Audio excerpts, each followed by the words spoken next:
नमस्कार, लाइव बिहार का evening bulletin देख रहे हैं आप। आपके साथ मैं स्नेहा गुप्ता। खबरों की करते हैं शुरुआत। सबसे पहले बात करेंगे मुकेश सहनी की। वीआईपी सुप्रीमो के पिता की निर्ममता के साथ हत्या कर दी गई, जिसके बाद पूरा राजनीतिक जगत जो है शोक में डूबा हुआ नजर आ रहा है। चाहे सत्ता पक्ष की बात करें या विपक्ष की बात करें, दोनों ही अपना दुख व्यक्त करते हुए नजर आए। और इसी बीच एसआईटी की टीम का गठन हो गया है, जिसको काम्या मिश्रा लीड करेगी। और काम्या मिश्रा ने सीधे तौर पे कह दिया है कि हम अपराधियों को छोड़ने वाले नहीं हैं। दूसरी तरफ अब मुकेश सहनी अपने पैतृक आवास पहुंच चुके हैं। अब क्या आगे कुछ होगा ये देखना लाजमी रहेगा। बढ़ते हैं अगली खबर की ओर। जिस तरीके से वीआईपी सुप्रीमो मुकेश सहनी की पिता की निर्ममता के साथ हत्या कर दी गई, उसके बाद पूरा विपक्ष जो है आग बबूला हो चुका है। और आग बबूला हो भी क्यों ना, क्योंकि जिस तरीके से खून खराबा हो रहा है, आपराधिक घटनाएं बढ़ रही है, उसके बाद विपक्ष ने राष्ट्रपति शासन की मांग की है और सीधे तौर पे कहा है कि नीतीश सरकार नहीं, नीतीश का महाजंगल राज है। अब बढ़ते हैं अगली खबर की ओर और बात करेंगे हम पूर्व केंद्रीय मंत्री आरसीपी सिंह की, जहां आरसीपी सिंह ने नई पार्टी बनाने का गठन करने का सोच लिया, जिसको लेकर उन्होंने पटना में 2 फ्लैट लिए हैं। एक में वो कार्यालय बनाने की संभावनाएं जता जा रही है और दूसरे में वो खुद रहेंगे। अगर आरसीपी सिंह की बात करें तो एक समय था जब जेडीयू में उनका तूती बोलती थी, जिसको लेके वो बहुत ज़्यादा भी बातें किया करते थे और इसके साथ ही जिसको चाहे वो उसको टिकट दिला सकते थे। लेकिन समय का पहिया कुछ ऐसा घुमा कि जिसके बाद आरसीपी सिंह ने जेडीयू का हाथ छोड़कर बीजेपी का दामन थाम लिया। और बीजेपी में उनको लगा कि उनके राजनीतिक जीवन पर काफ़ी गहरा असर पड़ेगा और उनका राजनीतिक जीवन जो है अच्छी मकाम पे पहुंचेगा। लेकिन उसी दौरान मुख्यमंत्री नीतीश कुमार ने एनडीए में अपनी वापसी कर ली, जिसको लेके आरसीपी सिंह को गुमनामी के अंधेरे में कहीं ना कहीं खोना पड़ा। बिहार विधानसभा का चुनाव है, उसके पहले आरसीपी सिंह किस तरीके से नीतीश और तेजस्वी दोनों का खेल बिगाड़ेंगे ये देखना लाजमी रहेगा। बढ़ते हैं अगली खबर की ओर और बात करेंगे पूर्व विधायक गुलाब यादव की। ईडी की ओर से बड़ी कार्रवाई की गई है। पुणे, झंझारपुर और पटना में उनके आवास पर छापेमारी की। आज सुबह 5 बजे ही ईडी की पूरी टीम उनके घर के कोने कोने की तलाशी कर रही है। हालांकि पैतृक आवास में सिर्फ एक केयरटेकर मिला है और उसकी मौजूदगी में ही ये पूरी चीज़ें सामने आई है और ईडी पूरी तरीके से कड़ी कार्रवाई करते हुए नज़र आ रही है। पटना में उनका सपरिवार है, उनकी पत्नी, उनकी बेटी पटना के आवास में मौजूद थी जब ईडी की कार्रवाई हुई।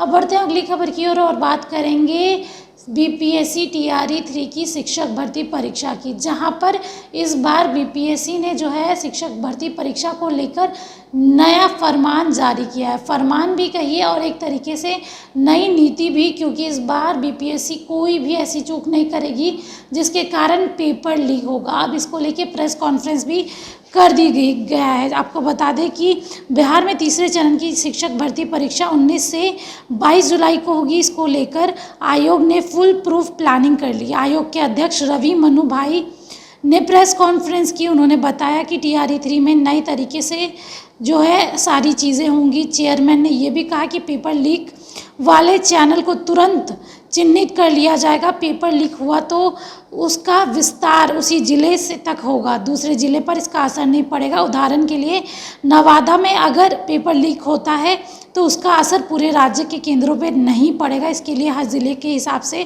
प्रश्न पत्र सेट कर दिया गया है। अब बढ़ते हैं अगली खबर की ओर और बिहार में हमेशा ही कुछ ना कुछ अनोखा देखने मिलता है और एक फर्जी वीडियो का मामला सामने आया है, जिसने खुद से ही अपने अपहरण की साजिश रची। और जब पुलिस प्रशासन ने उसको धर दबोचा तो उसके बाद ये पता चला कि वो फर्जी वीडियो था। सीधे बढ़ते हैं, आपको बताएंगे बिहार में फर्जी वीडियो बनकर अपना अपहरण की साजिश रचने वाला एक शख्स को पुलिस ने गिरफ्तार किया है। दरअसल पुलिस को सूचना मिली थी कि ट्रेन से उसके अपहरण कर लिया गया है, जिसके बाद पुलिस एक्शन मोड में आई और चंद घंटों में ही बख्तियारपुर के एक होटल में फर्जी वीडियो को धर दबोचा। तो सीधे तौर पे देखिए किस तरीके से बिहार में अतरंगी चीज़ें होती है और फर्जी वीडियो अब जो है पकड़ा गया है। अब बढ़ते हैं अगली खबर की ओर। बिहार में लगातार हो रही मानसून की बारिश से कहीं ना कहीं लोग परेशान हो रहे हैं और बाढ़ का जो दंश है वो अब सहते हुए नज़र आ रहे हैं।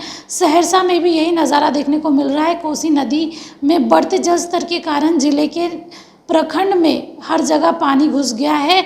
आपको बता दें कि तटबंधन के अंदर बसे दर्जनों गांव में जो है पानी घुस चुका है। आप तस्वीरों के माध्यम से भी देख सकते हैं किस तरीके से लोग मजबूर है कि अपना बोरिया बिस्तर बांध ले और वहाँ से चले जाए। हर साल जब भी मानसून आता है तो यही स्थिति रहती है और हर कोई इससे परेशान ही नज़र आता है।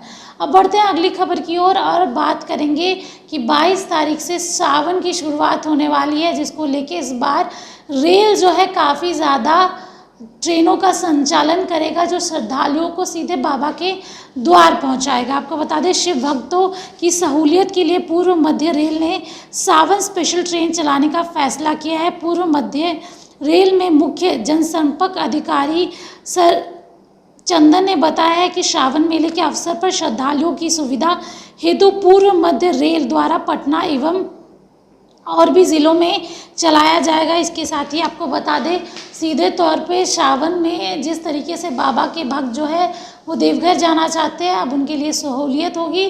कई स्पेशल ट्रेन चलाई जा रही है। अब बढ़ते हैं अगली खबर की ओर और बात करेंगे हम बिहार में बढ़ते अपराध को लेकर और साथ में भ्रष्टाचार को लेकर। इस बार 15 सीओ जो है निगरानी में है, जिनके ऊपर भ्रष्टाचार का बड़ा आरोप लगा है। बताएं आपको पटना के 15 सीओ के खिलाफ एक्शन की तैयारी हो चुकी है। सभी पर भ्रष्टाचार के गंभीर आरोप, सरकार ने वेतन भी रोक दिया है। भ्रष्टाचार के आरोप में पटना के 15 सीओ के खिलाफ बड़े एक्शन की तैयारी चल रही है। पटना के डीएम चंद्रशेखर सिंह ने सभी सीओ को छू कर पूछताछ और वेतन रोक दिया है। इसके साथ ही पिछले दिनों विभागीय मंत्री दिलीप जायसवाल ने भी कहा था कि कई सीओ के खिलाफ भ्रष्टाचार का आरोप है। अब बात करेंगे हम सीयूईटी और यूजी परीक्षा की, जिसको लेकर स्टूडेंट्स जो है काफ़ी ज़्यादा परेशान नज़र आ रहे थे कि आखिरकार कब ये परीक्षा होगी। तो सीयूईटी और यूजी के लिए इन दिन होगी दोबारा परीक्षा। एनटीए ने जारी किया शेड्यूल। एनटीए की तरफ से रविवार को जारी अनुसूचना में कहा गया है कि सीयूईटी यूजी 2024 परीक्षा के संबंध में 30 जून को उम्मीदवार से मिलनी शिकायतों के साथ साथ 7 से 9 जुलाई के बीच भेजी गई शिकायत की समीक्षा की जाएगी। इस शिकायत के आधार पर उम्मीदवारों को के लिए 19 जुलाई को जो है परीक्षा का आयोजन किया गया है, जो ऑनलाइन मोड में होगी। तो सीधे तौर पे जो बच्चे परेशान थे कि सीयूईटी कब होगी और कब उनको दोबारा परीक्षा देने का मौका मिलेगा, तो उनके लिए बड़ी खबर है। तो ये थी आज पूरे दिन भर की तमाम बड़ी खबरें। आप बने रहिए हमारे साथ, तब तक के लिए बहुत बहुत शुक्रिया।